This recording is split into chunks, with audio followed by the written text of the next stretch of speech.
Ahoj, jmenuji se Barča a tohle je 25 faktů o mně.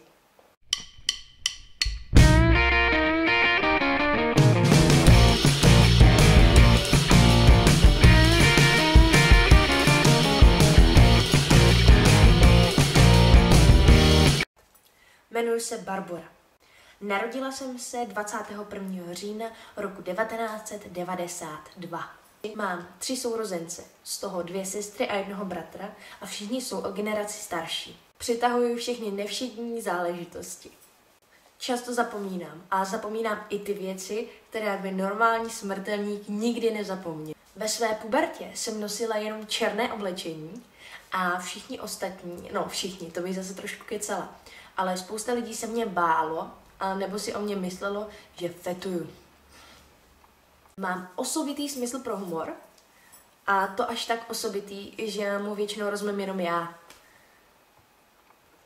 Moc nerozumím elektronice a vůbec těm technologiím, všechno to je tak trošku mimo mě, takže jsem takový technický antitalent. Jakákoliv elektronika v mých rukou se většinou rozbije ještě dřív, než projde její záruka a vůbec nevím, jak se to stane. Tak nějak samo to vždycky odumírá. Vlastní psa, je to čivava a jmenuje se Bruiser, což znamená drtič.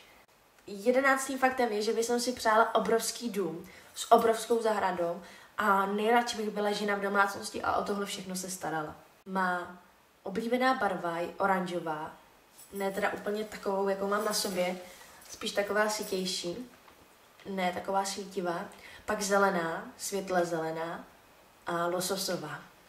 Miluji Anglii, anglickou literaturu a vůbec celkový anglický styl. Takový fakt úplně mimo je, že mám obrovskou rýmu. 14. faktem je, že nedělám věci, co mě nebaví. A když je dělám, tak je většinou neudělám moc dobře, takže vlastně pravý opak velmi špatně. 15. faktem je, že to, co mě v životě naplňuje, je divadlo. Když vybouchnu, tak je to opravdu rána. Většinou si pamatuju všechny svoje sny až do úplných detailů. 18. faktem je, že velmi ráda uklízím, ale to, aby jsem se k tomu dokopala, trvá někdy velmi dlouho, takže vlastně jsem bordelář. Ale pokud mám uklizeno a čisto, tak je to ten nejlepší pocit. Bohužel mi moc dlouho nevydrží, protože já dost dlouho neudržím ten uklizený prostor. 19. faktem je, že preferuji rostlinnou stravu, ale neznamená to, že se tomu úplně tak řídím. Mám hodně výjimek, co jím, a spíš se teda řídím po své vlastní chuti, ale když to jde a mám k tomu doma suroviny, tak se snažím vařit vždycky z rostlinné stravy, ale to slovo vždycky si dáme tak trošku do uvozovek.